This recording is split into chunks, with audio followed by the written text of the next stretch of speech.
We have team coverage of tonight's speech, starting with Kamaya Davis at the Capitol. Kamaya.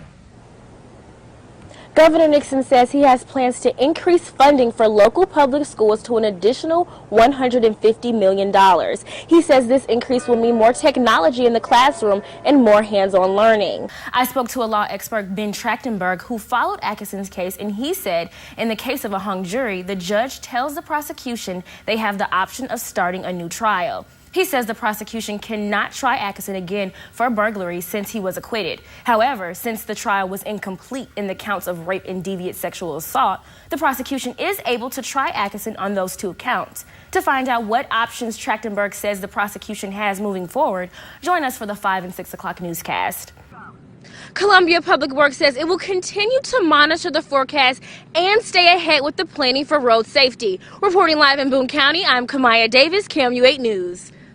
The defense attorney started the cross-examination of the alleged victim just a couple hours ago. The defense is pointing out inconsistencies in the victim's testimony, such as where the defendant's hands were at the time of the alleged rape. They are saying the victim is changing details from her initial interview with the police, her deposition, and her testimony in court yesterday and today.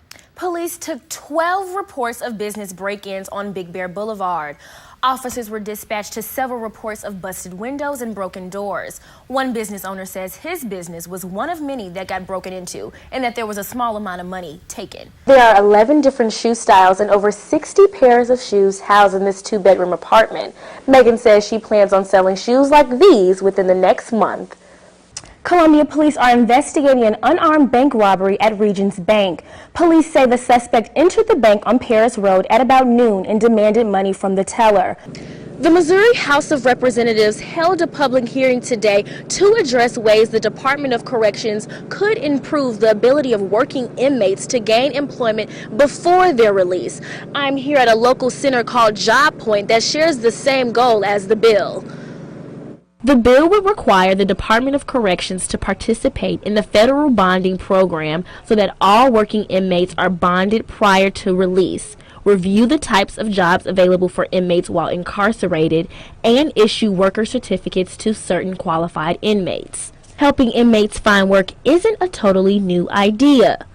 Job Point is one Columbia center that is aiming to help former inmates with employment. In relation to people who have criminal records, Job Point helps them successfully get back into society. Job Point requires participants to fill out what they call a plan of employment. Now, what this is a form to help participants set career goals throughout their journey here at Job Point. Job Point participant says he was walking past Job Point and something told him to stop by. He said he stopped by because he wanted to better himself. Never did anything like this before. Like, I'm from New Jersey. I'm used to like street stuff, hanging on the corner, doing this, doing that. And then I got into a car accident, put me in a coma. It killed my boys. And when I woke up from the coma months later, my mindset changed. I just wanted to better myself. Job Point recruiter says their re-entry services is an opportunity for people to get back into the flow of being in the community. They're human beings. They made a mistake. Could have made mistakes multiple times due to whatever the situation is. But we want to, reentry to us means any individual that's coming back home, and every one of them is coming back home. Less than 2% stay forever. The idea with the bill would be to allow even more people opportunities like what Job Point is now providing for some. The proposed effective date for the bill is August 28th. As of now, Missouri House of Representatives have not scheduled the next hearing. Reporting live in Columbia, I'm Kamaya Davis, KMU8 News.